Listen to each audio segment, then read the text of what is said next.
क्या आपकी construction company इसलिए पैसा खो रही है क्योंकि मटेरियल का हिसाब नहीं रखा जा रहा और बिलिंग मैनुअली हो रही है? इस वीडियो में हम उडू को project based financial power house में बदलेंगे। हर लेबर आर को स्पेसिफिक एनालिटिक अकाउंट के साथ जोड़कर सीखेंगे कि कैसे माइलस्टोन बिलिंग से आपका कैश फ्लो आखिरकार आपके काम के साथ मैच करने लगेगा।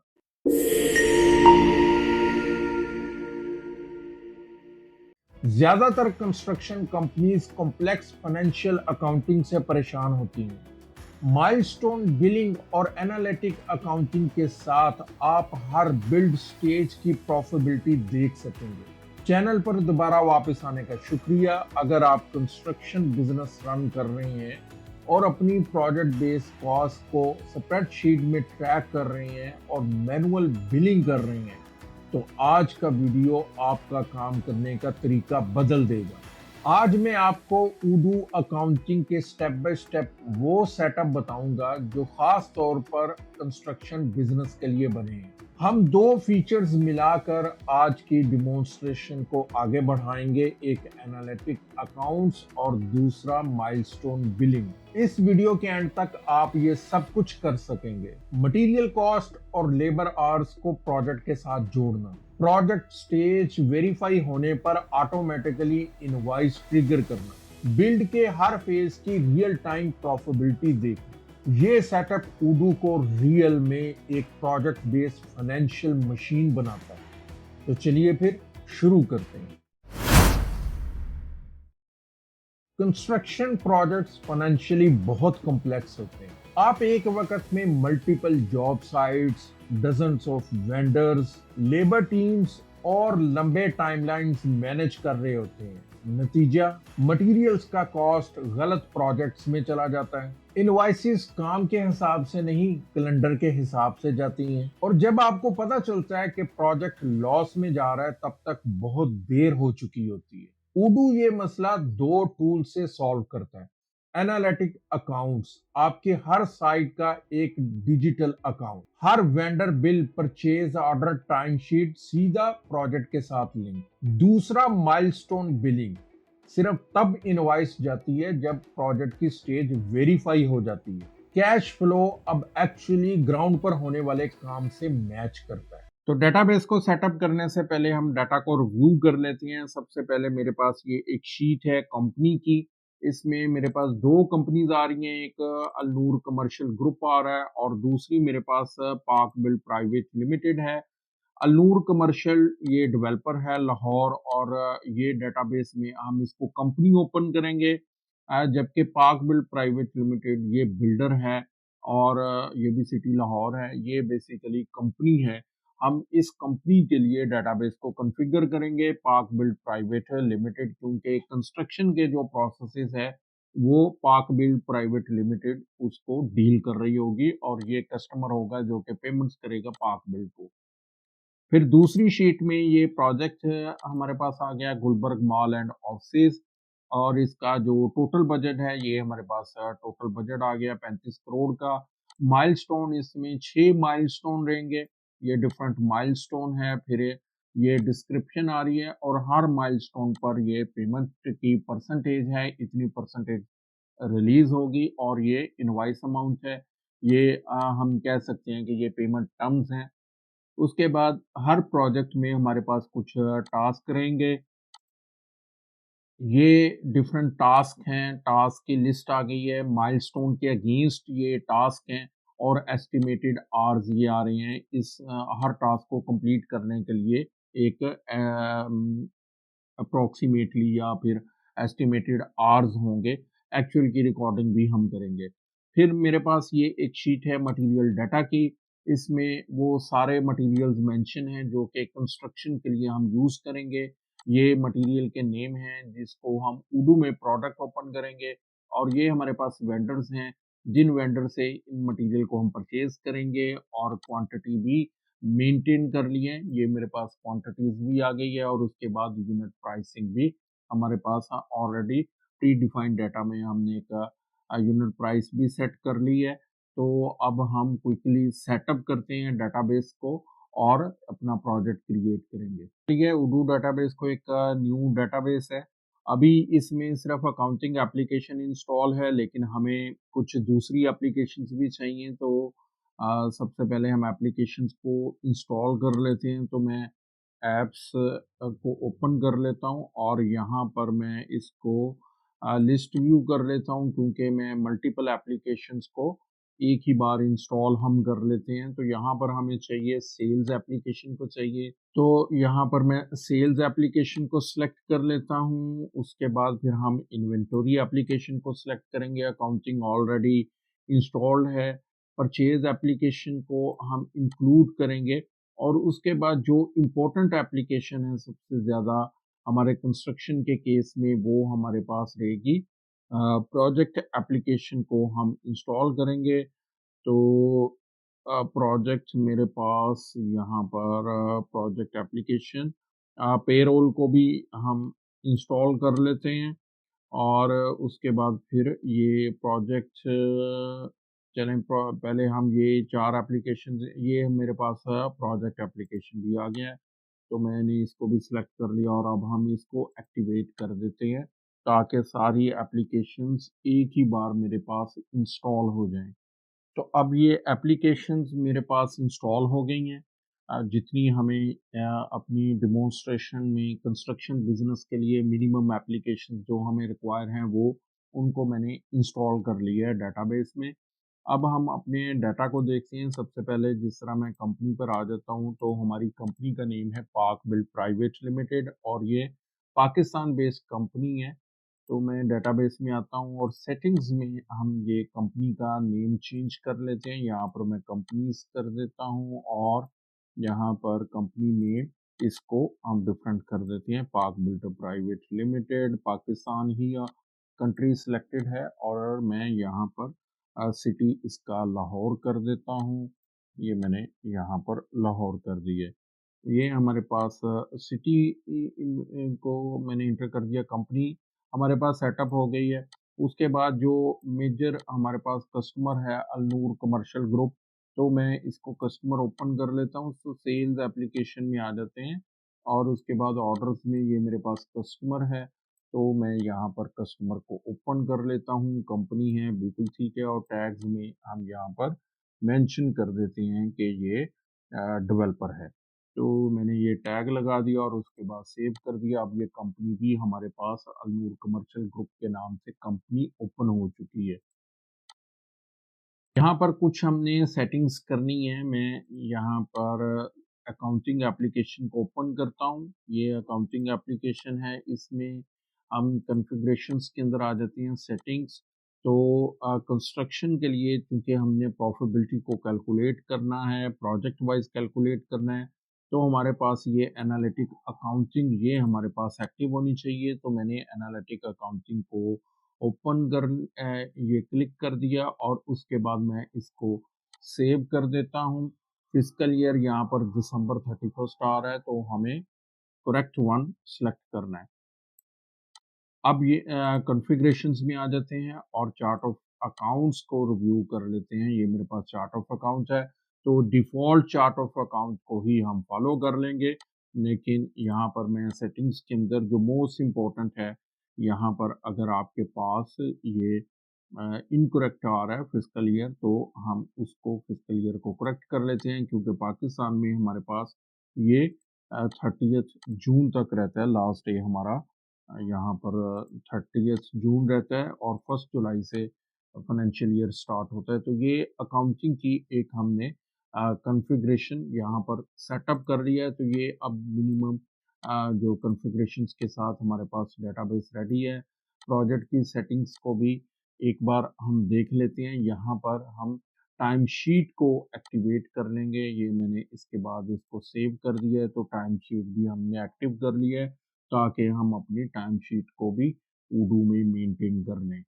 तो अब मैं एप्लीकेशन मेन्यू में आता हूँ, और हम एक सेल ऑर्डर क्रिएट करते हैं कस्टमर के साथ। तो जो कस्टमर हमने ओपन किया था डेवलपर, तो मैं सेल्स एप्लीकेशन को ओपन करता हूँ, और सबसे पहले हम एक कोटेशन क्रिएट करते हैं।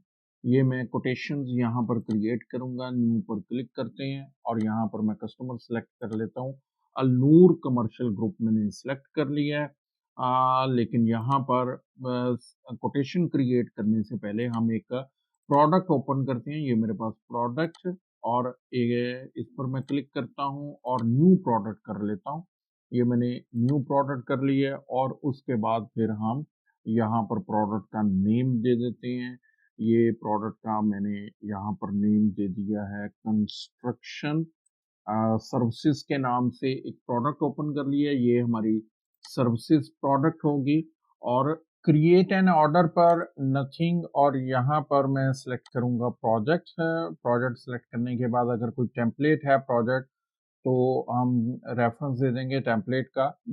हमें टेम्पलेट पहले बनाना चाहिए क्योंकि अगर टास्क रिपीट हो रही हैं तो फिर हम टेम्पलेट यूज़ कर सकते हैं ताकि थोड़ा एक्सपीडाइट हो जाए। और इनवॉइसिंग पॉलिसी यहाँ पर मैं सेलेक्ट करूँगा बेस्ड ऑन माइलस्टोन हमने यहाँ पर सेलेक्ट करनी है। उसके बाद मैं इसको सेव कर देता हूँ। तो अकाउंटिंग में हम कॉस्ट सेंटर्स को भी कॉन्फ़िगर करते हैं। तो ये मेरे पास अकाउंटिंग एप्लीकेशन को मैं ओपन कर लेता हूँ कॉन्फ़िगरेशंस और उसके बाद फिर हम ये एनालिटिक प्लान्स में आ जाएंगे। अभी सिर्फ प्रोजेक्ट हमारे पास यहाँ पर ओपन है तो एनालिटिक प्लान एक दूसरा ओपन कर लेते हैं कॉस्ट सेंटर्स। ये मेरे पास कॉस्ट सेंटर आ गया है और इसको मैं सेव कर देता हूँ। अब यहाँ पर हम एनालिटिक अकाउंट ओपन कर लेते हैं जिसके अंदर मेरे पास मटेरियल कॉस्ट आ जाएगी और दूसरी जो कॉस्ट है वो हम लेबर कॉस्ट कर लेते हैं ताकि दोनों कॉस्ट को हम इंडिविजुअली ट्रैक कर सकें। तो ये अब हमने दो कॉस्ट सेंटर मैंने क्रिएट कर लिए हैं यहाँ पर एनालिटिक प्लान के अंदर, लेबर कॉस्ट और फिर मटेरियल कॉस्ट। और हम एक सेल ऑर्डर क्रिएट करते हैं कस्टमर के साथ। तो जो कस्टमर हमने ओपन किया था डेवलपर, तो मैं सेल्स एप्लीकेशन को ओपन करता हूँ और सबसे पहले हम एक कोटेशन क्रिएट करते हैं। ये मैं कोटेशंस यहाँ पर क्रिएट करूँगा, न्यू पर क्लिक करते हैं, सेलेक्ट कर लेते हैं। अलनूर कमर्शियल ग्रुप हमारा कस्टमर आ गया है। अब यहाँ पर मैं प्रोडक्ट ऐड कर लेता हूँ, ऐड अ प्रोडक्ट, और ये कंस्ट्रक्शन सर्विसेज को मैंने ऐड कर दिया है। उसके बाद ये मेरे पास लेबल है, लेबल हम यहाँ पर क्लिक करता हूँ। अब यहाँ पर फीसिस हम अपने ऐड करेंगे। अगर हम डॉक्यूमेंटेशन में आ जाते हैं तो ये साइट प्रेपरेशन पहला मेरे पास यहाँ पर ये हमारे पास लेबल है। ये फर्स्ट साइट को मैंने ऐड कर लिया है और उसके बाद फिर ये इसकी प्राइस हमारे पास ये 10% है। तो ये हमारे पास टोटल इसकी प्राइस आ रही है। तो मैं यहाँ पर इसको टैक्सेस को ख़त्म कर देता हूँ और यूनिट प्राइस दे देता हूँ। ये पहला फेज मेरे पास आ गया। उसके बाद फिर अगेन हम ऐड अ प्रोडक्ट करते हैं तो दूसरे को मैं कॉपी कर लेता हूँ। अब यहाँ पर ऐड अ प्रोडक्ट और अगेन कंस्ट्रक्शन सर्विसेज और फिर ये मैं लेबल ऐड कर देता हूँ और टैक्सेशन को मैं रिमूव कर देता हूँ और यहाँ पर हम आ जाते हैं सेकंड फेज का। ये 52 मिलियन ये मेरे पास आ गया है। इसी तरह फिर मैं तीसरी लाइन ऐड कर देता हूँ, ये कंस्ट्रक्शन सर्विसेज, और उसके बाद थर्ड जो ग्रे स्ट्रक्चर माइलस्टोन है, क्योंकि बिलिंग हमने माइलस्टोन के हिसाब से करनी है तो यहाँ से इसको मैं रिमूव कर देता हूँ और माइलस्टोन ये मेरे पास प्राइस आ गई है तो ये हमने प्राइस ऐड कर दी। उसके बाद जो चौथा मेरे पास अब कंस्ट्रक्शन सर्विसेज और यहाँ पर मैं इलेक्ट्रिकल एंड प्लम्बिंग ये मैंने लेबल में ये मेंशन कर देते हैं। ये मेरे पास लेबल आ गया और उसके बाद फिर हम इसकी प्राइस, ये मेरे पास प्राइस आ गई है और इसको वापस ये प्राइस ऐड कर दी है। इसको भी मैं रिमूव कर देता हूँ, सेव कर देते हैं और वापस मैं शीट में आ जाता हूँ। फिर उसके बाद फिनिशिंग है तो मैं यहाँ पर ऐड अ प्रोडक्ट करता हूँ और कंस्ट्रक्शन सर्विसेज और फिर मेरे पास यहाँ पर ये प्राइस फिनिशिंग, तो लेबल फिनिशिंग ऐड कर दी है और यहाँ से हम प्राइसिंग ले लेते हैं। ये मैंने प्राइस वैल्यू अमाउंट ले ली है। टैक्स को मैं रिमूव कर देता हूँ। फिर उसके बाद एक और जो लास्टली हमारे पास प्रोजेक्ट हैंडओवर का माइलस्टोन है वो ऐड कर देते हैं। ये मैंने ऐड कर दिया। यहाँ पर कंस्ट्रक्शन सर्विसेज और लेबल हम ऐड कर देंगे। उसके बाद फिर मेरे पास ये इसका 10% है, ये मेरे पास प्राइस आ गई है, ये ऐड कर दी है और 17% को मैंने रिमूव कर दिया। टोटल जो हमारे पास आ रही है वो ये 35 करोड़ हमारे पास जो वैल्यू आ रही है, और यहाँ पर हमारे पास जो टोटल वैल्यू है वो 35 करोड़ ही है। अब ये कोटेशन मेरे पास इस वक्त क्रिएट हो चुकी है। अब इसको हम सिंपली यहाँ पर सेंड का बटन मैं प्रेस करता हूँ, ये सेंड हम करेंगे, कोटेशन सेंड कर देंगे कस्टमर को। ये कस्टमर को कोटेशन सेंड हो चुकी है, सेंड पर मैंने क्लिक किया। अब यहाँ पर उसका रेफरेंस भी आ चुका है। अब उसके बाद कोटेशन का स्टेटस, जैसे ही ईमेल सेंड की है कोटेशन सेंट आ चुका है इसका स्टेटस। अब अगर हम इसको कंफर्म करते हैं, ये मेरे पास कंफर्म का ऑप्शन है, तो ये मैं कंफर्म कर देता हूँ। अब ये सेल ऑर्डर कंफर्म हो चुका है। कंफर्म करने पर हमारे पास ये एक प्रोजेक्ट क्रिएट हो चुका है और 6 माइलस्टोन क्रिएट हो चुके हैं। अगर मैं प्रोजेक्ट पर क्लिक करता हूँ तो अभी कोई भी टास्क हमारे पास यहाँ पर नहीं है, इसलिए शो नहीं कर रहा। वापस में आ जाता हूँ और यहाँ पर जो माइलस्टोन है, माइलस्टोन पर अगर मैं क्लिक करता हूँ तो ये 6 हमारे पास यहाँ पर माइलस्टोन क्रिएट हो चुके हैं। 1 2 3 4 5 6, तो यहाँ पर ये 6 माइलस्टोन इस वक्त ये हमारे फेजेस के क्रिएट हो चुके हैं। तो वापस मैं सेल ऑर्डर पर आ जाता हूँ। अब हम यहाँ पर अम, इसका एडवांस एक रिक्वेस्ट जनरेट कर देते हैं। तो ये मैं क्रिएट इनवॉइस पर क्लिक करता हूँ और 10% हम एडवांस इसको रिसीव कर लेते हैं। ये 10 मैंने लिख दिया और उसके बाद हम क्रिएट ड्राफ्ट पर मैं क्लिक करता हूँ तो ये एक एडवांस की जो इनवॉइस है वो जनरेट हो चुकी है। अब मैं इसको कंफर्म कर देता हूँ। कंफर्म करने के बाद इमीडिएटली हम इसकी पेमेंट रिसीव कर लेते हैं। ये मेरे पास पे का ऑप्शन आ रहा है, तो मैं पे पर क्लिक करता हूँ तो ये बैंक है, बैंक में ही मैं इसको रिसीव कर लेता हूँ और ये मेरे पास क्रिएट पेमेंट का ऑप्शन है। मैं क्रिएट पेमेंट पर क्लिक करता हूँ और ये पेमेंट पर क्लिक करने से अब ये मेरे पास इन पेमेंट एक एडवांस की जो रिक्वेस्ट है वो हमने जनरेट कर लिया और उसका पेमेंट भी रिसीव कर लिया है। अब अगर मैं ऑर्डर में वापस आ जाता हूँ तो यहाँ पर मेरे पास डाउन पेमेंट का रिक्वेस्ट भी आ चुका है। यहाँ पर 35 मिलियन डाउन पेमेंट हमने रिसीव भी कर लिए हैं। लेकिन अभी हमारे पास यहाँ पर प्रोजेक्ट के में जो टास्क हैं वो ज़ीरो टास्क हैं, क्योंकि टेम्पलेट के थ्रू हमने इंपोर्ट नहीं किया। तो अब मैं टास्क को भी क्विकली डेटाबेस में इंपोर्ट कर लेता हूँ।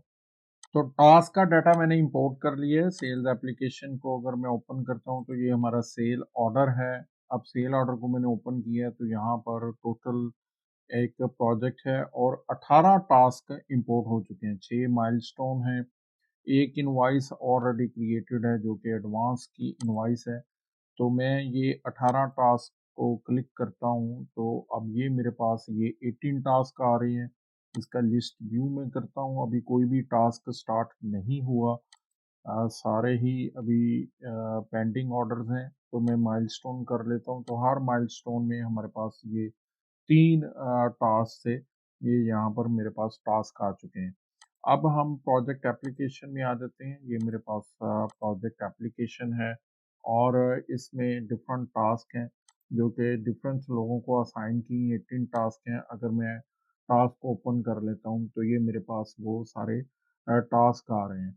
अब इसमें से हम टास्क उनको ओपन करते हैं और टास्क के ऊपर काम करते हैं, टास्क स्टार्ट करते हैं। तो मैं सारे टास्क ओपन करने की बजाय यहाँ पर 3 डॉट पर क्लिक करता हूँ तो ये मेरे पास माइलस्टोन्स ओपन हो गए हैं और माइलस्टोन्स के साथ पहला जो हमारा माइलस्टोन है वो ये साइट प्रिपरेशन का है। ये नीचे हमारे पास आ रहा है, ये पहला माइलस्टोन है। यहाँ पर मैं क्लिक करता हूँ व्यू टास्क पर। अगर मैं इसको ऊपर कर देता हूँ तो ये पहला सबसे पहला साइट हमारे पास प्रेपरेशन है, फिर बेसमेंट है, तो ये बेसमेंट आ गया है और उसके बाद फिर ग्रे स्ट्रक्चर है, third one is the grey structure. तो मैं इनकी ज़रा सॉर्टिंग भी कर लेता हूँ और ये बिल्कुल ठीक है। अब ये पहला ऊपर आ गया मेरे पास, अब यहाँ पर व्यू टास्क पर हम क्लिक करते हैं। अब ये 3 हमारे पास टास्क हैं। सबसे पहला है लैंड सर्वे है। लैंड सर्वे के ऊपर ये जो लैंड सर्वे है, यहाँ पर एलोकेटेड टाइम है 40 आवर्स एलोकेट किए गए हैं और ये अहमद नईम एक जो मैनेजर है उसको असाइन किया गया है। अब इस टास्क को हम स्टार्ट कर लेते हैं। अब ये इसके ऊपर मैं स्टार्ट पर क्लिक करता हूँ। अगर ये इसको स्टार्ट करते हैं, यूज़र स्टार्ट कर रहे हैं, जो भी इसके ऊपर काम कर रहे हैं, अगर अहमद नईम काम कर रहा है तो अहमद नईम लॉगिन करने के बाद स्टार्ट पर क्लिक करेगा तो ऑटोमेटिकली उसकी टाइम शीट मेंटेन हो जाएगी। अगर मैनुअली टाइम शीट भी मेंटेन करना है तो ये मेरे पास ऑप्शन है, यहाँ पर हम एक टाइम शीट भी मेंटेन कर लेते हैं अहमद नईम की। और सर्वे हैज़ कंप्लीटेड क्विकली, मैं यहाँ पर मेंशन कर देता हूँ 38 आवर्स में उसने कंप्लीट कर ली है और मैं इसको सेव कर देता हूँ। सेव करने के बाद अब ये टास्क को पहले हम इन प्रोग्रेस में लेके जाएंगे, जब इसके ऊपर सर्वे स्टार्ट होगा और उसके बाद फिर ये डन में चला जाएगा। जैसे ही डन में जाएगा तो हम यहाँ पर भी इसको डन कंप्लीट कर देते हैं, तो ये एक टास्क कंप्लीट हो चुका है। इसी तरह बाकी जो टास्क है, रिमेनिंग टास्क, उसको भी हम पहले माइलस्टोन के जो टास्क हैं उनको कंप्लीट कर देते हैं। तो मैं अब ये दूसरा टास्क है, इसको मैं ओपन करता हूँ। ये 120 आवर्स का है। इसको भी हम पहले इन प्रोग्रेस के अंदर करते हैं और उसके बाद फिर इसको भी मैं क्विकली कंप्लीट कर देता हूँ। अहमद रज़ा ने टास्क हैज़ बीन कंप्लीटेड और इसके बाद ये इसके जो आवर्स हैं 90 आवर्स इसके ऊपर स्पेंड किए हैं। ऑब्वियसली जब रियल टाइम में कर रहे होंगे तो डिफरेंट यहाँ पर टाइम शीट मेंटेन हो रही होगी। अब यहाँ पर 75% आ गया और ये टाइम स्पेंड 90 आवर है। वापस मैं टास्क के अंदर आ जाता हूँ। अब इसको भी हम कंप्लीट कर देते हैं और इसको फुली इसको मैं क्लोज भी कर देता हूँ। और तीसरा टास्क मेरे पास आ गया ये सॉइल टेस्टिंग का। तो इसको भी पहले हम इन प्रोग्रेस में लेके जाते हैं। अहमद नईम ही इसके ऊपर काम कर रहा है, तो इसकी भी अहमद नईम ने इसके ऊपर काम किया। ये अहमद नईम है और यहाँ पर detail task, job detail mention करेगा और उसके बाद 30 आवर्स से ये 15 आवर्स के अंदर ये टास्क हमारा कंप्लीट हो गया है। इसको मैं सेव कर देता हूँ। अहमद नईम ने इसको डन कर दिया और उसके बाद इसको भी डन कर दिया है। अब हम वापस अगर माइलस्टोन पर आ जाते हैं तो ये माइलस्टोन के जितने भी टास्क हैं ये कंप्लीट हो चुके हैं। लेकिन जो माइलस्टोन है अभी ओपन है, माइलस्टोन को हमने मैनुअली ओपन करना है क्योंकि यहाँ पर डेडलाइन और रीस्ट को हमने मेंटेन नहीं कर रहे। तो मैं मैनुअली जो माइलस्टोन है उसको मार्क कंप्लीट कर देता हूँ। यहाँ पर रिपोर्टिंग में मैं डैशबोर्ड को ओपन कर लेता हूँ। ये मेरे पास डैशबोर्ड है, तो डैशबोर्ड के थ्रू हम इसको कंप्लीट कर लेते हैं। ये कंस्ट्रक्शन सर्विसेज साइट प्रेपरेशन ये वैसे भी ग्रीन हो चुका है। और अगर मैं यहाँ पर न्यू करता हूँ प्रोजेक्ट की, हम अगर समरी भी क्रिएट करते हैं तो जो कि मंथली रिव्यू के अंदर आएगी और हम इसको डिफरेंट टास्क को देख सकते हैं कि ये ऑन ट्रैक जा रहा है या फिर ऑफ ट्रैक जा रहा है। तो अभी के लिए हम इसको स्किप करते हैं। यहाँ पर हम माइलस्टोन को समरी के थ्रू भी मेंटेन कर सकते हैं। तो मैं डैशबोर्ड में वापस आ जाता हूँ और ये जो मेरे पास पहला माइलस्टोन है इसको मार्क एज रीच्ड पर मैं क्लिक कर देता हूँ। मीन्स कि ये जो माइलस्टोन है ये हमारे पास कंप्लीट हो चुका है। तो 17% टोटल हमारा काम कंप्लीट हो चुका है। टाइम शीट में 6 घंटे जो हैं वो कम हुआ है। एक्स्ट्रा टाइम दो परसेंट जो है वो 137 आवर्स हैं। ये सेल ऑर्डर के आइटम है, सेल ऑर्डर है और नीचे हमें डाउन पेमेंट भी इसी डैशबोर्ड में दिखा रहा है और टोटल रेवेन्यू भी यहाँ पर शो करवा रहा है। तो मैं अगर वापस आ जाता हूँ प्रोजेक्ट्स पर और सेल्स एप्लीकेशन में हम वापस आ जाते हैं, तो ये मेरे पास सेल्स है। सेल्स एप्लीकेशन में अब यहाँ पर मैं अगर इसको ओपन करता हूँ और उसके बाद एक माइलस्टोन हमारे पास रीच हो चुका है, माइलस्टोन पर अगर मैं क्लिक कर देता हूँ तो ये माइलस्टोन हमारे पास रीच हो चुका है।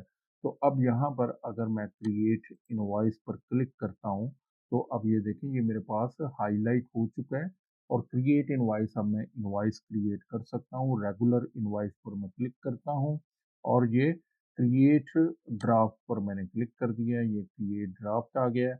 अब यहाँ पर तो अब ये पहली इनवॉइस जो फेज़ 1 है उसको कंप्लीट किया है, तो 10% ही फेज़ 1 का था साइट प्रिपरेशन का।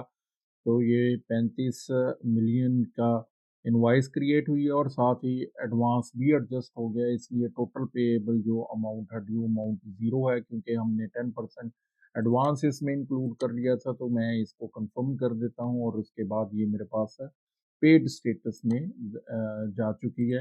अब हमारे पास जो दूसरा माइलस्टोन है उसको मैं देख लेता हूँ, वो है जी बेसमेंट कंप्लीशन है। अब इसमें कुछ कंस्ट्रक्शन भी इन्वॉल्व है और इसमें हमें मटेरियल भी चाहिए, तो हम परचेजिंग करेंगे इससे रिलेटेड। तो जितना भी मटेरियल परचेज करने वाला है हम मटेरियल को भी परचेज कर लेते हैं। तो अभी हम देखते हैं कि परचेजिंग हम किस तरह करेंगे कंस्ट्रक्शन के लिए। अब हम परचेज ऑर्डर्स क्रिएट करते हैं और जो रिक्वायर मटेरियल है उसको हम परचेज करते हैं। अगर मैं ये एक्सेल शीट्स को ओपन करता हूँ तो ये हमारे पास वो मटेरियल है जो कि प्लानिंग की थी हमने कि ये मटेरियल रिक्वायर होगा प्रोजेक्ट के लिए, और उसके लिए अब हम प्रोजेक्ट परचेज ऑर्डर्स क्रिएट करते हैं। तो मैं परचेज एप्लीकेशन को ओपन करता हूँ, ये मेरे पास परचेज एप्लीकेशन है, तो ऑलरेडी कुछ परचेज ऑर्डर्स यहाँ पर क्रिएट कर लिए हैं और जो रिमेनिंग परचेज ऑर्डर है वो मैं क्रिएट करता हूँ। जिस तरह हमारे पास ये बर्गर पेंट पाकिस्तान है, तो मैं ये इसको क्रिएट करता हूँ। ये बर्गर पेंट्स पाकिस्तान ऑलरेडी मेरे पास ये वेंडर नहीं है, तो मैं इसको क्रिएट कर लेता हूँ। और प्रोडक्ट है हमारे पास ये पेंट है और 1000 लीटर है, 800 इसकी प्राइस है। 1000 लीटर पेंट, मैं यहाँ पर पेंट ओपन कर लेता हूँ, ये पेंट मेरे पास आ गया है और इसको 1000 लीटर हम परचेज करेंगे और प्राइस रहेगी जी 800। तो ये मैंने यूनिट प्राइस 800 दे दी है और इसके ऊपर 17% टैक्स दे दिया। अगर टैक्स भी एप्लीकेबल है तो ये मैं इसको सेव कर देता हूँ। अब यहाँ पर अदर इंफॉर्मेशंस में हम प्रोजेक्ट का रेफरेंस भी देंगे। ये हमारे पास प्रोजेक्ट रेफरेंस या फिर वो कॉन्ट्रैक्ट रेफरेंस, ये कॉन्ट्रैक्ट का रेफरेंस दे दिया। मैं वापस प्रोडक्ट्स में आता हूँ, जैसे ही मैंने ये कॉन्ट्रैक्ट का रेफरेंस दिया है तो यहाँ पर एनालिटिक डिस्ट्रीब्यूशन में ऑटोमेटिकली एनालिटिक अकाउंट सेलेक्ट हो चुका है। लेकिन अब यहाँ पर ये मेरे पास प्रोजेक्ट तो सिलेक्ट हो चुका है, लेकिन कॉस्ट सेंटर भी यहाँ पर मैं सिलेक्ट कर लेता हूँ ताकि मटेरियल और लेबर कॉस्ट को हम सेपरेटली मैनेज कर सकें, सेपरेट उसकी रिपोर्टिंग ले सकें। तो ये मैंने यहाँ पर मटेरियल कॉस्ट सेलेक्ट कर लिया है, 2 एनालिटिक अकाउंट आ गए हैं। सेव कर दूंगा, सेव करने के बाद हम इसको कंफर्म ऑर्डर कर देते हैं। ये मेरे पास ऑर्डर कंफर्म हो गया और इसकी सब्सीक्वेंट जो रसीद डॉक्यूमेंट है वो क्रिएट हो चुका है। अब इसी तरह एक और जो परचेज ऑर्डर है उसको भी मैं क्रिएट कर देता हूँ, जो मैंने न्यू कर दिया है और ये है जी डॉलेंस है। तो वेंडर डॉलेंस है, ये मैंने सेलेक्ट कर लिया है। अब इसमें जो प्रोडक्ट है वो है जी इक्विपमेंट है, 50 यूनिट्स हैं और इसकी ये हमारे पास प्राइस आ रही है इक्विपमेंट। तो ऐड अ प्रोडक्ट में मैं यहाँ पर इक्विपमेंट सेलेक्ट कर लेता हूँ और उसके बाद ये मेरे पास प्राइस आ गई है और इसमें 50 यूनिट्स हमने ऐड कर लिए हैं, 17% टैक्सेस आ गए हैं।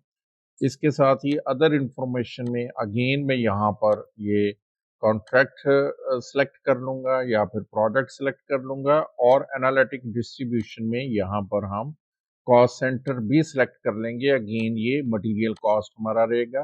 तो मैं इसको सेव कर देता हूँ। सेव करने के बाद मैं इसको भी कंफर्म कर देता हूँ। अब ये दूसरा परचेज़ ऑर्डर भी क्रिएट हो चुका है।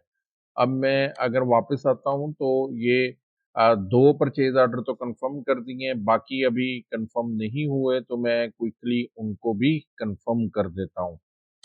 तो परचेज़ ऑर्डर सारे ही कंफर्म कर दिए। परचेज़ ऑर्डर डिफरेंट वेंडर्स के साथ, सप्लायर्स के साथ हमने परचेज़ ऑर्डर को कंफर्म कर लिया है।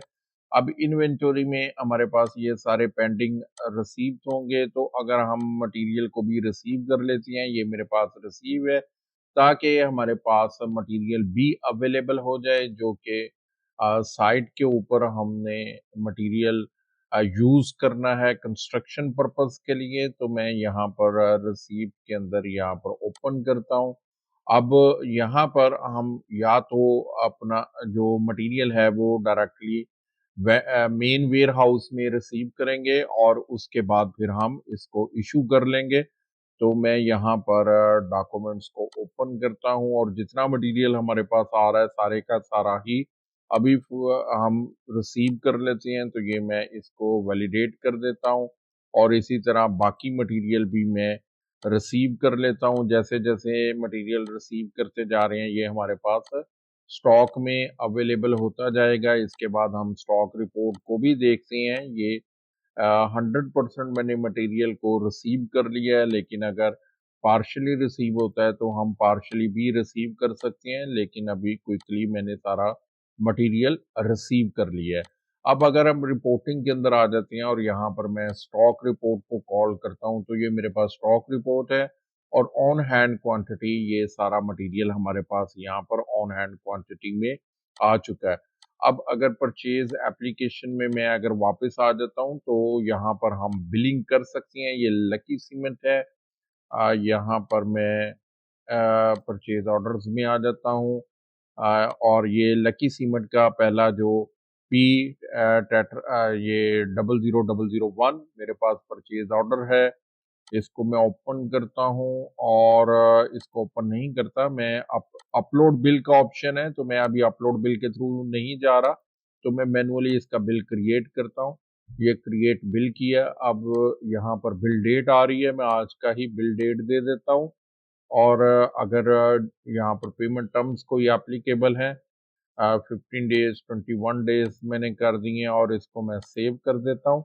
अब जैसे ही मैंने बिल क्रिएट किया तो एनालिटिक अकाउंट परचेज ऑर्डर से हमारे पास यहाँ पर ये असाइन हो गए हैं। अगर इसको चेंज करना है तो हम इसको यहाँ पर वेंडर बिल पर भी चेंज कर सकते हैं। ये भी मैंने कंफर्म कर दिया है। इसी तरह एक दो बिल्स हम मजीद क्रिएट कर लेते हैं। तो ये मेरे पास एक परचेज ऑर्डर है, इसका भी बिल हम क्रिएट कर लेते हैं। डेट में आज का ही यहाँ पर मेंशन कर देता हूँ और उसके बाद यहाँ पर पेमेंट टर्म्स में 15 डेज देता हूँ और सेव करने के बाद हम इसको कंफर्म कर देते हैं। और मेरे पास एक ये बिल मैं क्रिएट कर लेता हूँ और यहाँ पर क्रिएट मैंने बिल कर दिया है और बिल डेट मेरे पास आ गई है। पेमेंट टर्म्स मैं इमीडिएट कर देता हूँ, सेव, और फिर कंफर्म ऑर्डर कर देता हूँ। ये अब अकाउंटिंग में हमने कुछ जो बिल्स हैं वो क्रिएट कर दिए हैं। प्रोजेक्ट एप्लीकेशन में देखते हैं प्रोजेक्ट की स्टेटस क्या है इस वक्त। तो ये हमारे पास प्रोजेक्ट था और अगर मैं यहाँ पर प्रोजेक्ट को ओपन करता हूँ तो ये मैंने प्रोजेक्ट को ओपन कर दिया है। अब ये हमारे पास जो टू डू लिस्ट के अंदर ये सारे टास्क आ रहे हैं, जिसमें से अभी जो डन है वो ये ओपन मेरे पास टास्क आ रहे हैं। और अगर मैं यहाँ पर ओपन के साथ क्लोज टास्क भी ले लेता हूँ तो 3 टास्क हमारे पास क्लोज हो चुके हैं। इसका मतलब अभी सिर्फ एक जो माइलस्टोन था वो कंप्लीट हुआ है। अब उडू 19 में हमारे पास एक बहुत ही ज़बरदस्त फीचर है। ये प्रोजेक्ट पर यहाँ पर जहाँ पर हम टास्क के स्टेटसेस को रिव्यू कर सकते हैं, तो ये मेरे पास एक आइकॉन है, मैं इस पर क्लिक करता हूँ और यहाँ पर मैं टॉप मेन्यू पर क्लिक करता हूँ। ये टॉप मेन्यू पर मैंने क्लिक किया है, तो ये मेरे पास अब टॉप मेन्यू में एक ये आइकॉन अपीयर हो चुका है। अब इस आइकॉन पर मैं क्लिक करता हूँ और मैं टास्क पर क्लिक कर देता हूँ, उसके बाद माइलस्टोन पर क्लिक करता हूँ और उसके बाद टाइम शीट्स पर क्लिक करता हूँ। तो डॉक्यूमेंट्स को भी मैं एक्टिव कर लेता हूँ, फिर सेल्स ऑर्डर को इंक्लूड कर लिया है, इनवॉइसेस को इंक्लूड कर लिया है, परचेज ऑर्डर्स को भी इंक्लूड कर लिया है, वेंडर बिल्स। तो ये डिफरेंस यहाँ पर ऑप्शंस हैं, तो इसको हम इंक्लूड कर लेते हैं। ये डैशबोर्ड को भी मैंने इंक्लूड कर लिया है, तो ये वन विंडो पर हम पूरा प्रोजेक्ट का इसका स्टेटस देख सकते हैं और एनालाइज कर सकते हैं। ये अभी मेरे पास टास्क आ रहे हैं, जो ओपन टास्क हैं वो यहाँ पर पड़े हुए हैं, और उसके बाद मैं ये माइलस्टोन पर क्लिक करता हूँ तो ये एक माइलस्टोन हमारा कंप्लीट हो चुका है, बाकी माइलस्टोन अभी पेंडिंग पड़े हुए हैं। टाइम शीट पर आ जाते हैं, तो ये टाइम शीट है। इस प्रोजेक्ट के ऊपर अभी तक जो टाइम शीट रिकॉर्ड की है इसका स्टेटस आ चुका है। डॉक्यूमेंट पर मैं क्लिक करता हूँ तो ये डॉक्यूमेंट एप्लीकेशन को ओपन कर दिया है। इसमें जितने भी इस प्रोजेक्ट से रिलेटेड अगर डॉक्यूमेंट्स हम क्रिएट करते हैं तो वो सारा यहाँ पर हमारे पास अवेलेबल होगा। सेल ऑर्डर पर मैं क्लिक करता हूँ तो ये सेल ऑर्डर इसने ओपन कर दी है। यहीं से हम सेल ऑर्डर को ओपन करके देख सकते हैं कि कॉन्ट्रैक्ट एक्चुअली क्या था। तो वापस अगर यहाँ पर आते हैं तो इनवॉइसेस कौन सी हो चुकी हैं और इनवॉइसेस का स्टेटस क्या है, पेड हो चुकी हैं, इन पेमेंट है। अगर कोई ड्यू पेंडिंग इनवॉइसेस हैं तो वो भी यहाँ पर हमारे पास अपीयर होगी। फिर उसके बाद परचेज ऑर्डर पर मैं क्लिक करता हूँ तो ये वो सारे परचेज ऑर्डर है जो कि इस प्रोजेक्ट के लिए मटेरियल परचेज किया गया, कंपनी ने परचेज किया है, वो सारे यहाँ पर अपीयर हो रहे हैं परचेज ऑर्डर्स। और फिर वेंडर बिल पर मैं क्लिक करता हूँ तो ये वो बिल्स हैं जो कि यहाँ पर लिस्ट ऑफ बिल्स आ गए हैं। अगर इस प्रोजेक्ट के अगेंस्ट कितने बिल्स हैं और उनका क्या स्टेटस है, पेमेंट उनका हो चुका है या फिर अभी पेमेंट नहीं हुई, तो इसी अब स्क्रीन पर हमें प्रोजेक्ट की स्क्रीन पर ये सारा इसकी भी समरी मिल जाती है। फिर ये एक्सपेंसेस हैं, प्रोजेक्ट पर अगर कुछ एक्सपेंसेस होते हैं जिस तरह सुपरवाइजर, मैनेजर्स या ऑन साइट जो वर्कर्स हैं, एम्प्लॉयज हैं, अगर वो कोई एक्सपेंसेस करते हैं तो एक्सपेंस एप्लीकेशन के थ्रू हम एक्सपेंसेस को भी रिकॉर्ड कर सकते हैं। और फाइनली हमारे पास ये डैशबोर्ड अवेलेबल है। डैशबोर्ड पे हम प्रोजेक्ट की समरीज को मेंटेन कर सकते हैं। तो अभी हम जो सेकंड पार्ट है उसको कंप्लीट करती हैं, जो सेकंड फेज है उसको कंप्लीट करती हैं, वो हमारे पास है बेसमेंट की कंप्लीशन है। तो बेसमेंट को हम कंप्लीट कर लेते हैं। अब उसके लिए जो मटेरियल है सबसे पहले हम वो इशू करते हैं, और जो इसके टास्क हैं उसको भी रिव्यू कर लेते हैं कि बेसमेंट के कौन से टास्क हैं। तो पहले हम मटेरियल को इशू कर देते हैं, प्रोजेक्ट पर साइट पर हम मटेरियल को इशू करते हैं। तो मैं यहाँ पर वापस आ जाता हूँ इन्वेंटरी एप्लीकेशन में। ये मेरे पास इन्वेंटरी एप्लीकेशन है। यहाँ पर अभी हमारे पास मटेरियल ट्रांसफर का ऑप्शन नहीं है, तो मैं कॉन्फ़िगरेशंस और सेटिंग्स में आ जाता हूँ, और उसके बाद यहाँ पर हम इसका जो सेटिंग्स है उसको चेंज करते हैं। सेटिंग्स हमारे पास ये स्टोरेज लोकेशंस, इसको मैं एक्टिव कर देता हूँ, और उसके बाद लैंडेड कॉस्ट इसको भी मैं एक्टिव कर देता हूँ। ये मल्टी स्टेप रूट्स को भी हम एक्टिव कर देते हैं। तो मैं इसको अब सेव कर देता हूँ। तो ये हमने सेटिंग्स को सेव कर दिया है। सेव करने के बाद अब ये मेरे पास पेज दोबारा लोड हो चुका है।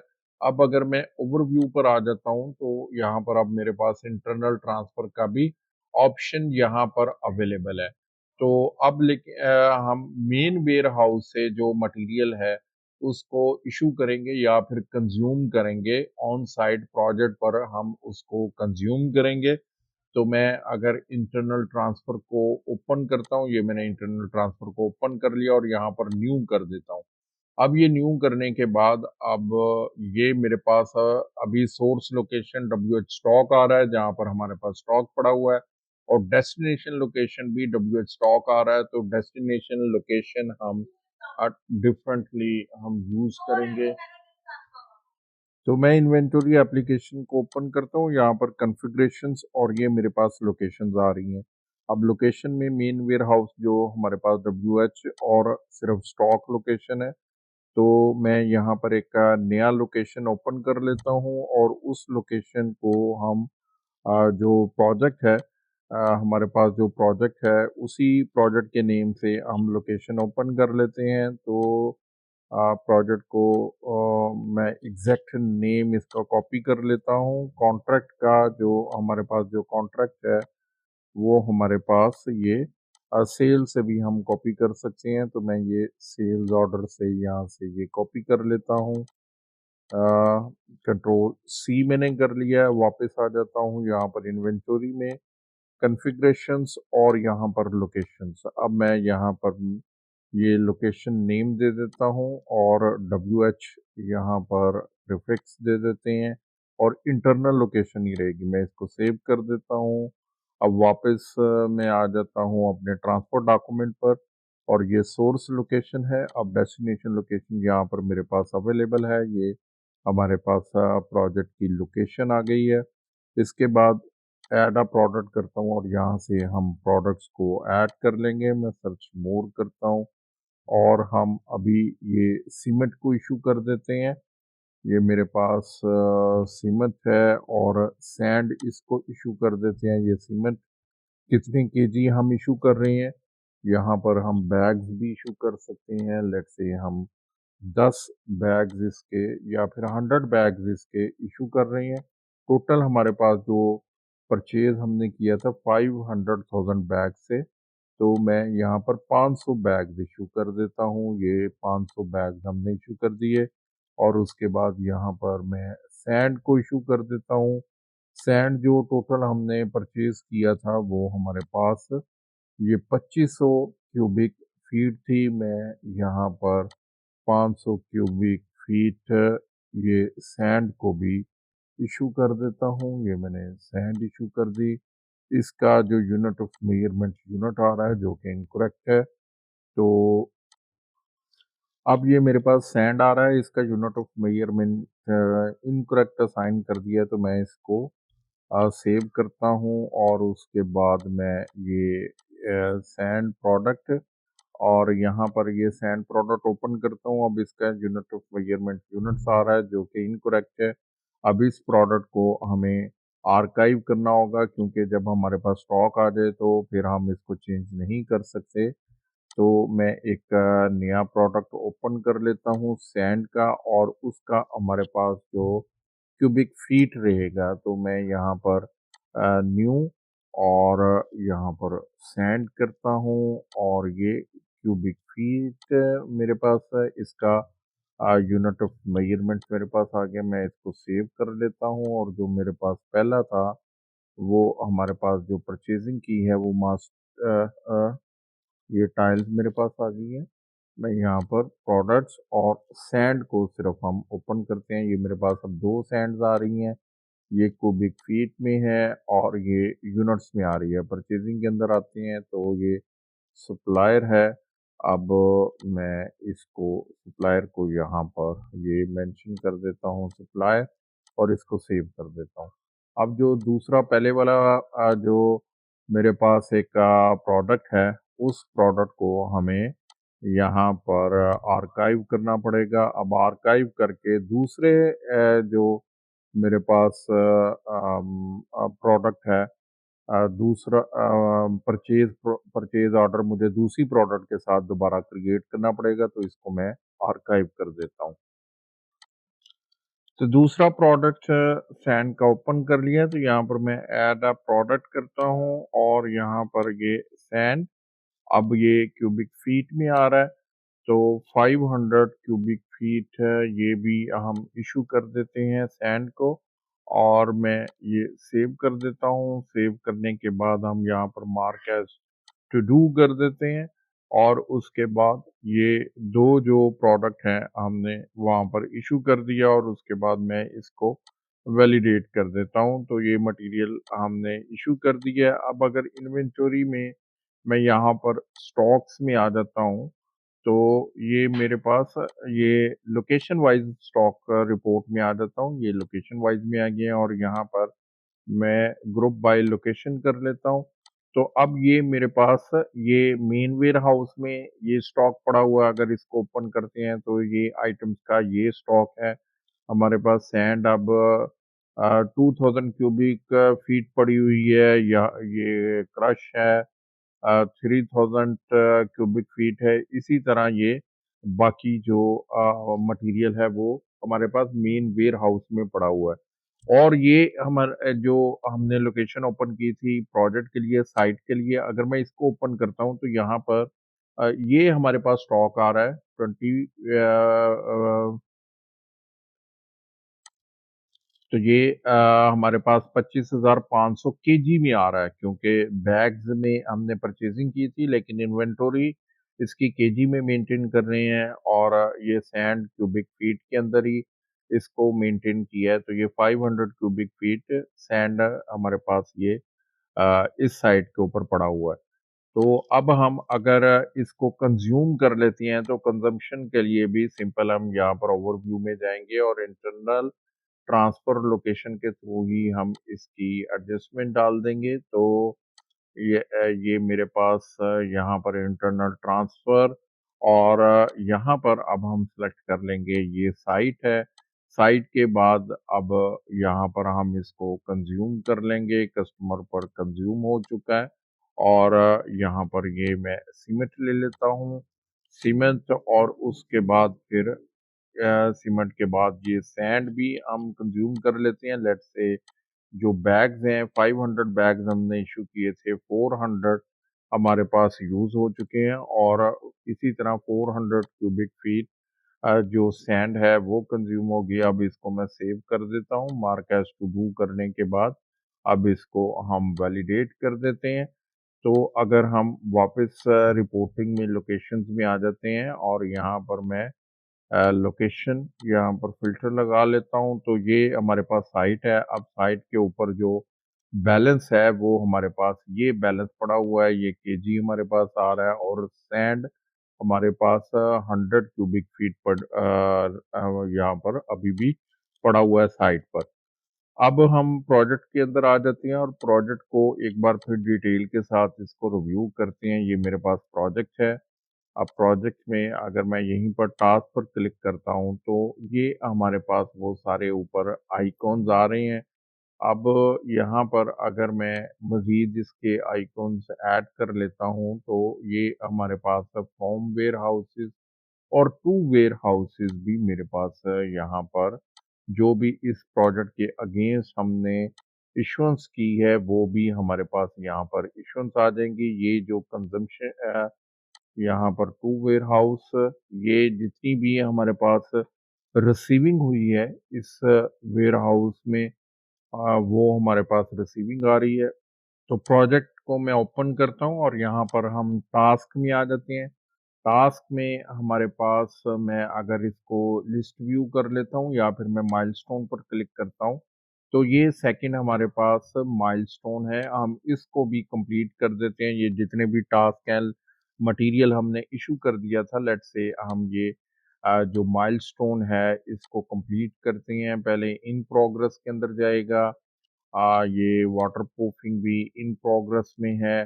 फिर ये जो हमारे पास कंक्रीट पोरिंग था ये डन हो गया है, और इसको हम कंप्लीट डन कर देते हैं। ये यहाँ से मैंने इसको डन कर दिया है। फिर ये वाटर प्रूफिंग को भी हमने मूव कर दिया और उसके बाद इसको डन कर दिया है, और यहाँ पर फिर ये इन प्रोग्रेस के अंदर आ गया, और उसके बाद इन प्रोग्रेस से भी ये इसको हमने डन कर दिए। तो वापस माइलस्टोन पर आ जाते हैं। अब ये सेकंड माइलस्टोन कंप्लीट हो चुका है, यहाँ पर इसको ग्रीन मार्क कर रहा है। ग्रीन मीन्स के इसके जो टास्क हैं वो सारे कंप्लीट हो चुके हैं, लेकिन हमने इसको अभी मार्क नहीं किया। तो ये मेरे पास लिस्ट व्यू के अंदर यहाँ से भी हम रीच पर क्लिक कर देते हैं, अब ये मार्क हो चुका है। लेकिन अभी मैं इसको मार्क नहीं करता, और मार्क करने से पहले हम यहाँ पर सेल ऑर्डर पर आ जाते हैं। तो मैं सेल्स एप्लीकेशन को ओपन करता हूँ। ये सेल्स एप्लीकेशन, ये हमारा सेल ऑर्डर है। अभी भी हमारे पास क्रिएट इनवॉइस पर मैं क्लिक करता हूँ तो इनवॉइस कोई भी ड्यू नहीं है, हम इनवॉइस क्रिएट नहीं कर सकते। अगर मैं रेगुलर इनवॉइस पर क्लिक करता हूँ और क्रिएट ड्राफ्ट पर क्लिक करता हूँ तो ये मुझे एरर मैसेज दिया है कि माइलस्टोन अभी डिलीवर नहीं हुआ, तो इसलिए हम इनवॉइस जनरेट नहीं कर सकते, तो वापस हम प्रोजेक्ट के अंदर आते हैं और ये जो माइलस्टोन है इसको मैं रीस्ट कर देता हूँ। दैट मीन्स के सेकंड माइलस्टोन भी हमारा कंप्लीट हो चुका है। जैसे ही सेकंड माइलस्टोन कंप्लीट होगा, तो अब अगर मैं कोटेशंस पर आ जाता हूँ, ये सेल ऑर्डर पर आ जाता हूँ, तो ये क्रिएट इनवॉइस का अब बटन भी हाईलाइट हो चुका है। और अगर यहाँ पर मैं क्रिएट इनवॉइस पर क्लिक करता हूँ, तो रेगुलर इनवॉइस अब हम क्रिएट कर सकते हैं। सेकंड माइलस्टोन में हमारे पास अगर मैं यहाँ पर माइलस्टोन में आ जाता हूँ, ये प्रोजेक्ट है, तो सेकंड माइलस्टोन 15% हमारे पास पेमेंट है। तो मैं वापस आता हूँ यहाँ पर सेल ऑर्डर्स में और यहाँ पर रेगुलर इनवॉइस और क्रिएट ड्राफ्ट कर देते हैं। ये जैसे ही मैंने क्रिएट ड्राफ्ट की है, तो ये 52 मिलियन की हमारे पास इनवॉइस जनरेट हो गई है। यहाँ पर हमने जो कैलकुलेट की थी वो भी 52 मिलियन की थी। ये इनवॉइस जनरेट होगी आज की डेट में ही, इसको ड्यू कर रहे हैं, कंफर्म मैंने कर दी है।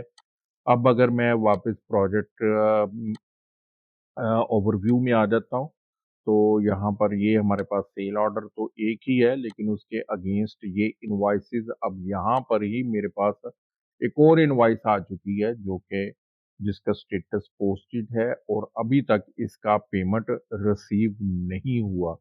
तो एक ही प्रोजेक्ट को बहुत ही ऑप्टिमाइज वे में हम उसका कंप्लीट प्रोजेक्ट का डाटा वन विंडो में हम उसको मैनेज कर सकते हैं। तो अभी हम देखते हैं कि इनवॉइस को भी हम थोड़ी ऑटोमेशन कर देते हैं, इनवॉइस ऑटोमेटिकली क्रिएट हो जाए। प्रीवियसली जैसे ही हमारे माइलस्टोन कंप्लीट हुए थे, तो इनवॉइस जनरेट की थी, लेकिन मैनुअली इनवॉइस जनरेट की थी। ये सेल ऑर्डर के ऊपर 6 माइलस्टोन हैं, जिनमें से हमारे पास ये 2 कंप्लीट हो चुके हैं। लेकिन जैसे ही माइलस्टोन कंप्लीट हुए थे और यहाँ पर हमारे पास इनवॉइस का ऑप्शन एक्टिवेट हो गया था और मैनुअली हमने इनवॉइस क्रिएट की थी। अब हम एक छोटी सी ऑटोमेशन कर लेते हैं कि माइलस्टोन जैसे ही हम कंप्लीट करें, कंप्लीट करने के बाद ऑटोमेटिकली इनवॉइस हमारी सेल ऑर्डर पर इनवॉइस जनरेट हो जाए। तो उसके लिए हम एक ऑटोमेशन लिखते हैं। तो पहले मैं यहाँ पर सेटिंग्स में आता हूँ और डेवलपर मोड को मैं एक्टिवेट कर लेता हूँ। ये डेवलपर मोड को मैंने एक्टिवेट कर लिया है, इससे थोड़ी सी हमें टेक्निकल चीज़ें थोड़ी फ्लेक्सिबिलिटी मिल जाती है टेक्निकल साइड के लिए। तो मैं सेल्स ऑर्डर को ओपन करता हूँ अगेन और यहाँ पर ये माइलस्टोन ओपन कर लेता हूँ। अब ये मेरे पास सेल ऑर्डर के आइटम्स आ रही हैं। सेल लाइन आईडी मेरे पास ये मेरे पास यहाँ पर आ रहा है। अब यहाँ पर मैं लिखता हूँ, ये मेरे पास एक स्टूडियो का आइकॉन अपीयर हो रहा है। यहाँ पर मैं एक्टिवेट कर देता हूँ स्टूडियो आइकॉन को और यहाँ पर ऑटोमेशन में आ जाते हैं हम और मैं यहाँ पर न्यू कर देता हूँ। इसका नाम हम रखते हैं create invoice automatically on milestone reached. Completed means reached. और यहाँ पर जो ट्रिगर हम लिखेंगे, ट्रिगर कौन सा लिखेंगे, ऑन क्रिएट एंड एडिट। तो मैं ऑन क्रिएट एंड एडिट कर देता हूँ, ये सुटेबल रहेगा हमारे लिए। और वन अपडेटिंग, ये कौन सी फील्ड हमारी अपडेट हो, तो ये रीच्ड को मैं कह रहा हूँ जी कि ये अपडेट होगी। और अप्लाई भी हम करेंगे, एडिट डोमेन भी मैं लिख देता हूँ ताकि फिल्टर हो जाए रिकॉर्ड। तो ये मैं रीच लिख देता हूँ इस सेट। जब हम इसको सेट कर देंगे तो फिर हमारे पास ये इनवॉइस जनरेट हो जाए। अब ऐड एन एक्शन में कर देता हूँ और यहाँ पर हम एग्जीक्यूट कोड करते हैं, पाइथन कोड लिखते हैं। तो ये छोटा सा मुझे यहाँ पर कोड लिखना है। तो सबसे पहले मैं यहाँ पर एक वेरिएबल देता हूँ sale underscore ID equal sign record, हमें करंट ऑब्जेक्ट दे देगा, करंट रिकॉर्ड दे देगा, रिकॉर्ड डॉट। और उसके बाद मेरे पास जो फील्ड नेम है sale line underscore ID dot order underscore ID. अब ये मुझे रिटर्न कर रहा है, सेल ऑर्डर को रिटर्न कर रहा है। अब मैं यहाँ पर सेल अंडरस्कोर आईडी और equal to sale underscore ID dot underscore create underscore invoice। ये मेरे पास एक कोड है, ये मेथड है, उडू का डिफॉल्ट मेथड है, इसको मैंने कॉल करने लगा हूँ।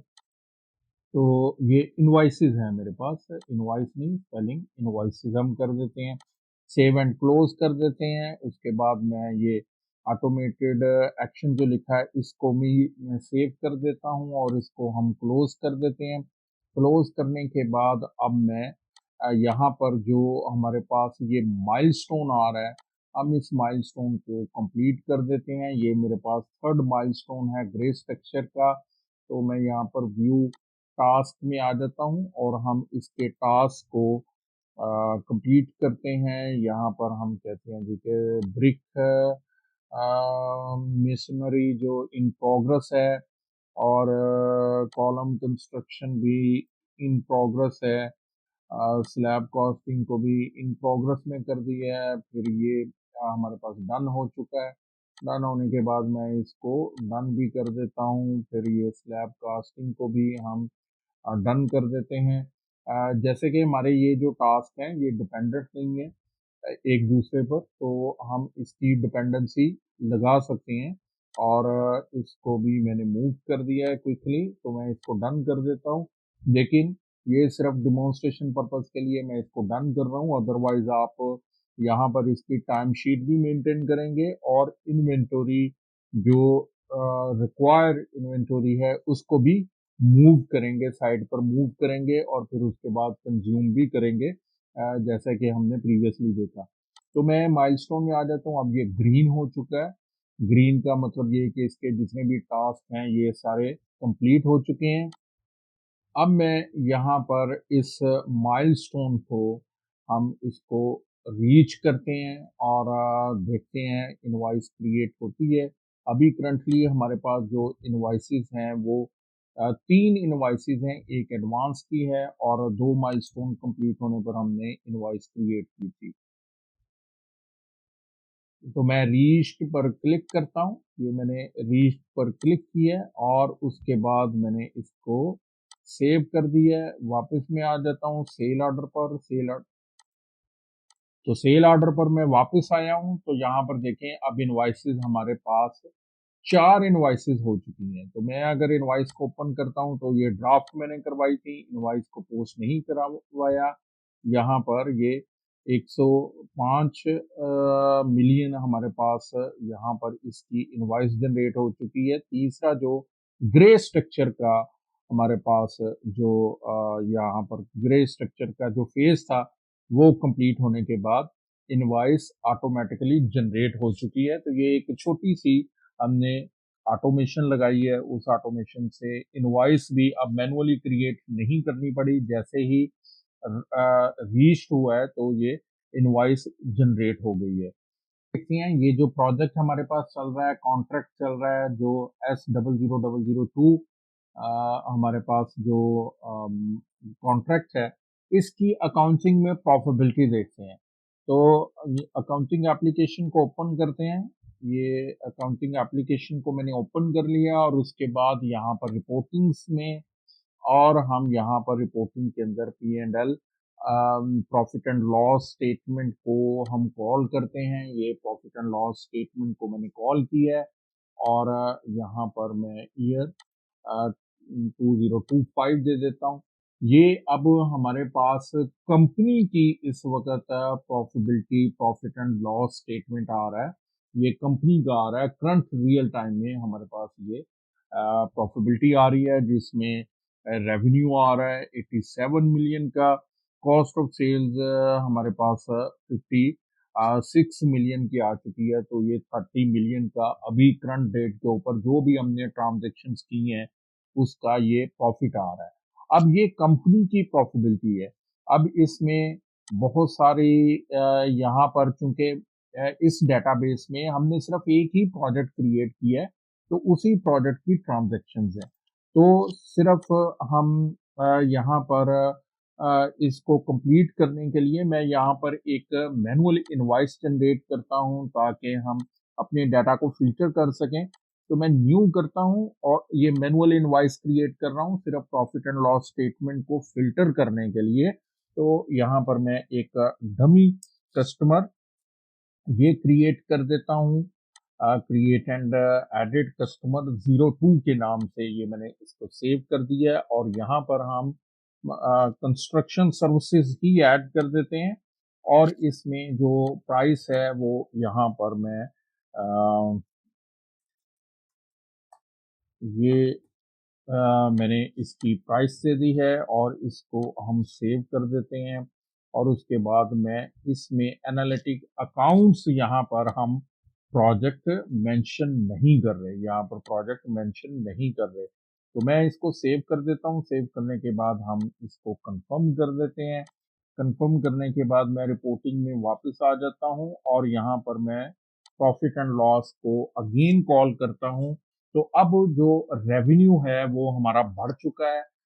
10 मिलियन जो मैंने एक्स्ट्रा इसमें ऐड कर दिया था, ऐड करने से एक और इनवॉइस डाल दी थी जिसमें सेल रेवेन्यू की इनवॉइस डाल दी थी, तो ये 40 मिलियन चला गया है, जो प्रॉफिट है।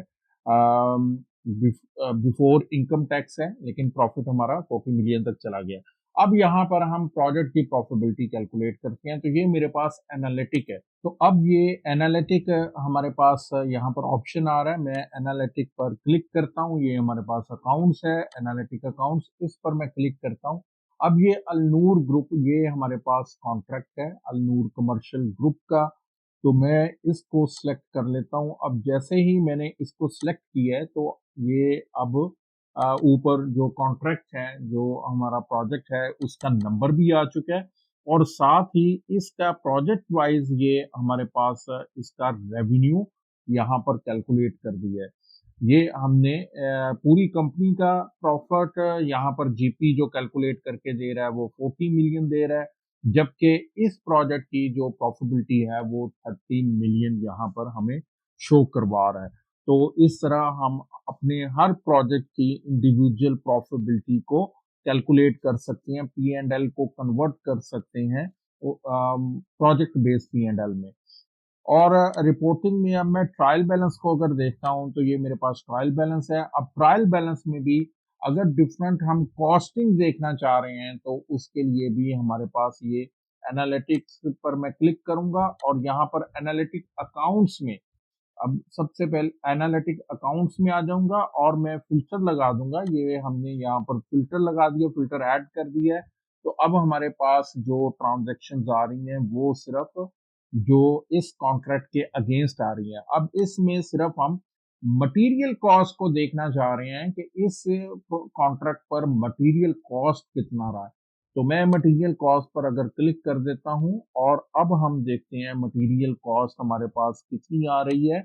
तो ये मेरे पास यहाँ पर अब अगर मैं एक्सपेंसेस को ओपन करता हूँ, कॉस्ट ऑफ गुड्स सोल्ड, ये मेरे पास 56 आ रही है। और अगर मैं रेवेन्यू को ओपन करता हूँ, तो ये सेल्स इनकम भी हमारे पास। तो मैं यहाँ एनालिटिक पर क्लिक करता हूँ, और यहाँ अकाउंट्स में मैं फिल्टर करता हूँ मटेरियल कॉस्ट। तो मटेरियल कॉस्ट पर क्लिक किया है, तो अब हमारे पास ये सिर्फ मटेरियल कॉस्ट शो करवा रहा है। ये 56 मिलियन की हमारे पास मटेरियल कॉस्ट आ गई है। और इसी तरह हम मटेरियल कॉस्ट के साथ अपनी लेबर कॉस्ट को अगर लेना चाह रहे हैं, मैं मटेरियल कॉस्ट को निकाल देता हूं, तो ये लेबर कॉस्ट, क्योंकि अभी लेबर कॉस्ट इस डेटाबेस में अभी लेबर कॉस्ट हमने पोस्ट नहीं की, तो इसलिए लेबर कॉस्ट भी हमें 0 दिखा रहा है। और जब हम पोस्ट कर देंगे, पेरोल के थ्रू पोस्ट करेंगे या डायरेक्टली जेबी के थ्रू, जो लेबर एक्सपेंसेस हैं वो पोस्ट कर देंगे, और एनालिटिक जो अकाउंट है वो यूज करेंगे लेबर कॉस्ट का, तो हमारे पास लेबर कॉस्ट भी सेपरेट यहाँ पर उर्दू में कैलकुलेट होकर आ जाएगी। तो दोस्तों, ये था कंस्ट्रक्शन प्रोजेक्ट के लिए उडू का कंप्लीट सेटअप। एनालिटिक अकाउंट्स हर कॉस्ट रियल टाइम में ट्रैक कर रहे हैं, माइलस्टोन बिलिंग कैश फ्लो को एक्चुअल प्रोग्रेस के साथ जोड़ रही है, और पूरा रिपोर्टिंग सिस्टम आपको बताता है कि आप कहां पर प्रॉफिट अर्न कर रहे हो और कहां पर लॉस कर रहे हो। अगर वीडियो पसंद आई हो तो लाइक करें, शेयर करें अपने कुलीग्स और दोस्तों के साथ जो कि कंस्ट्रक्शन बिजनेस के साथ अटैच हैं। चैनल को सब्सक्राइब करें, बेल आइकन को जरूर प्रेस करें ताकि जब मैं अगला वीडियो अपलोड करूं तो आप तक सही टाइम पर पहुंच जाए। और कमेंट्स कर मुझे बताएं नेक्स्ट वीडियो आप प्रोजेक्ट बजटिंग या फिर WIP पर चाहते हैं। तब तक अपना बहुत सारा ख्याल रखें और सीखते रहें।